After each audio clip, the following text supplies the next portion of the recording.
तो दोस्तों नमस्कार, आप सभी का स्टडी 99 यूट्यूब चैनल पे पुनः स्वागत है। तो दोस्तों आज विज्ञान से संबंधित 50 वन लाइनर क्वेश्चन आंसर देखेंगे हम, जो कि आगामी परीक्षाओं के लिए बहुत ज़्यादा इम्पोर्टेंट है।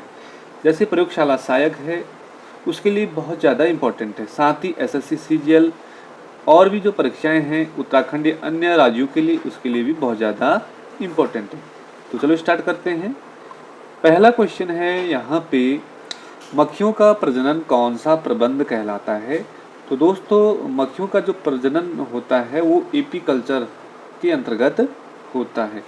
क्वेश्चन नंबर दूसरा है इसमें, रक्त का थक्का बनाने में कौन सा विटामिन सहायक है?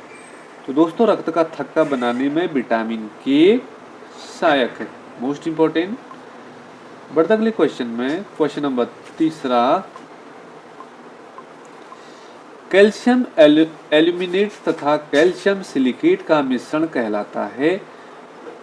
तो दोस्तों सीमेंट कहलाता है। क्वेश्चन नंबर 4, खट्टे फलों में क्या होता है? तो जितने भी खट्टे फल होते हैं सब में विटामिन सी पाया जाता है और खट्टे फलों में साइट्रिक अम्ल पाया जाता है। बढ़ते अगले क्वेश्चन में, क्वेश्चन नंबर 5, कार्य की इकाई क्या है? तो कार्य की इकाई आपका जूल, राइट आंसर हो जाएगा। क्वेश्चन नंबर 6, क्लोरोफ्लोरोकार्बन, इसको बोलते हैं CFC, किस नाम से जाना जाता है? तो CFC जाना जाता है फ्रेयॉन के नाम से। बढ़ते अगले क्वेश्चन में, क्वेश्चन नंबर 7, एकमात्र अम्ल जो सोने को घुलता है वह क्या है? तो उसे अम्लराज कहते हैं, अम्लराज कहते हैं। क्वेश्चन नंबर 8, फल विज्ञान के अध्ययन को क्या कहते हैं? तो पोमोलॉजी के अंतर्गत फल विज्ञान का अध्ययन किया जाता है। क्वेश्चन नंबर 9, सेब को दांतों से काटने के लिए किस प्रकार के दांतों का उपयोग होता है? तो दोस्तों आगे वाले जो दांत होते हैं उनका उपयोग किया जाता है। क्वेश्चन नंबर 10, कौन से दो रोगों को मिश्रित करने से हरा रंग तैयार होता है?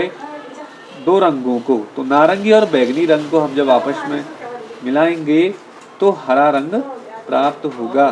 बढ़ते अगले क्वेश्चन में, क्वेश्चन नंबर 11, लोलक का संचलन क्या कहलाता है?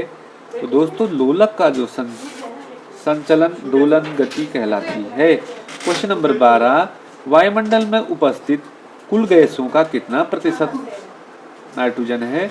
तो दोस्तों 78% नाइट्रोजन है, कहीं पे आपको 79% भी देखने को मिलेगा और ऑक्सीजन 21% वायुमंडल में पाई जाती है। बढ़ते अगले क्वेश्चन पे, क्वेश्चन नंबर 13, किसका प्रयोग चिकित्सक व रोगियों की जांच में करते हैं? तो दोस्तों उसको स्टेथोस्कोप बोलते हैं और उसका अन्य नाम आला है, आला भी बोलते हैं उससे। तो इसका प्रयोग डॉक्टर रोगियों की जांच करने में करते हैं। क्वेश्चन नंबर 14, मलेरिया किससे संबंधित है? तो दोस्तों मलेरिया मच्छर से फैलने वाली बीमारी है, तो मलेरिया से ज्वर संबंधित, इसमें तेज बुखार आता है। बढ़ते अगले क्वेश्चन में, अगला है, रक्त शर्करा स्तर को नियंत्रित करने वाला हार्मोन्स कौन सा है? तो इंसुलिन है। इंसुलिन हार्मोन्स क्या करता है? रक्त शर्करा स्तर को नियंत्रित करता है।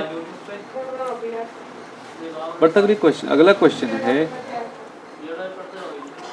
अगला है, कैल्शियम हाइड्रोक्साइड का प्रयोग करके मोर्टार के प्लास्टर का निर्माण किया जाता है, इसे किस नाम से जाना जाता है? तो इसको जाना जाता है दोस्तों चूना, चूने के नाम से जाना जाता है इसे चूना, और उसका जो सूत्र होता है CaOH का होल ट्वाइस, ये आपका राइट हो जाएगा। और चूने का सूत्र पूछेगा केवल, जो बिना बुझा हुआ चूना है तो उसका सूत्र होता है CaO, कैल्शियम ऑक्साइड। बढ़ते अगले क्वेश्चन में, क्वेश्चन नंबर 17, प्रकाश संश्लेषण में सहायक पत्तियों के हरे पदार्थ को कहते हैं क्लोरोफिल के कारण जो पौधे की पत्तियां होती हैं उनका रंग हरा भी होता है। अगला क्वेश्चन है 18, पीतल हवा में किस गैस की उपस्थिति के कारण बदरंग हो जाता है? तो पीतल हवा में पाया जाता है, ऑक्सीजन से जब पीतल संयोग करता है तो उसका रंग क्या हो जाता है? बदरंग हो जाता है। बढ़ते अगले क्वेश्चन में 19वां है, बार किसकी इकाई है? तो दोस्तों वायुमंडलीय दाब की इकाई क्या हो जाएगा? बार हो जाएगा। इसको पीपीएम से भी प्रदर्शित करते हैं। अगला है मानव का वैज्ञानिक नाम क्या है? तो दोस्तों मानव का वैज्ञानिक नाम हो जाएगा होमो सैपियंस सेपियंस। मानव का वैज्ञानिक नाम राइट हो जाएगा। बढ़ते अगले क्वेश्चन में अगला है लालक्त कणिकाओं का निर्माण हमारे शरीर में कहाँ होता है? Bone marrow.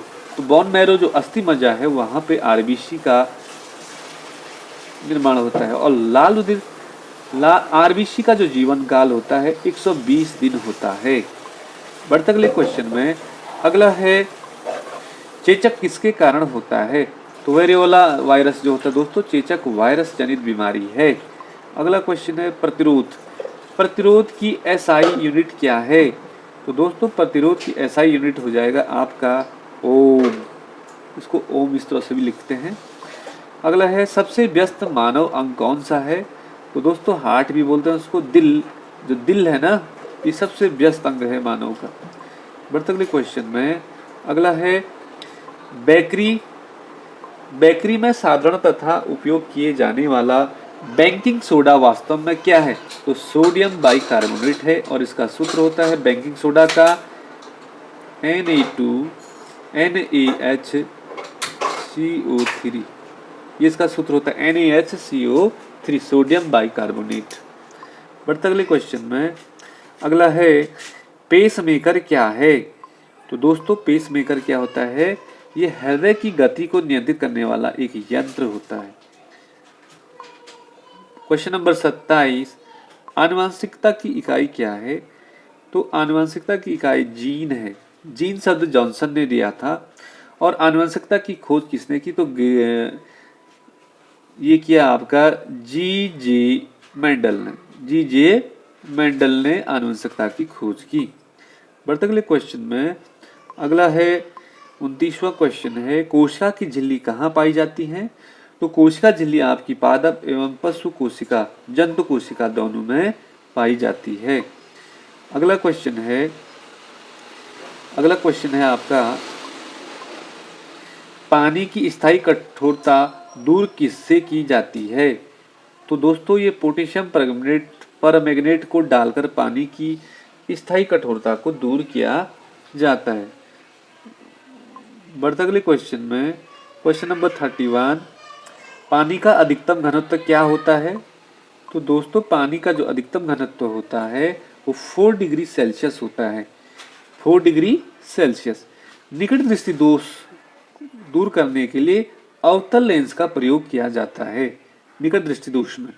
बढ़ते अगले क्वेश्चन में ताजमहल किसके कारण दुष्प्रभावित हो रहा है? तो एसिड रेन के कारण। बोले तो अम्ल वर्षा SO2 तथा NO2 के कारण होती है।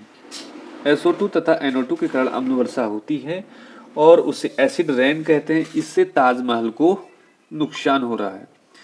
अगला क्वेश्चन है सर्वग्राही कौन सा ब्लड ग्रुप होता है? सर्वग्राही होता है AB। तो रुधिर वर्ग AB वाला व्यक्ति सभी व्यक्तियों से खून ग्रहण कर सकता है।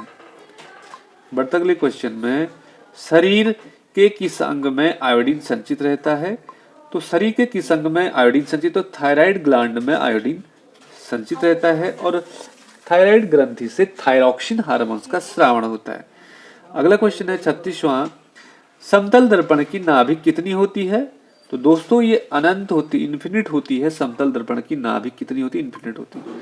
बढ़ते अगले क्वेश्चन में ध्वनि की प्रबलता किस पर निर्भर करती है? तो ध्वनि की प्रबलता आयाम पे निर्भर करती है।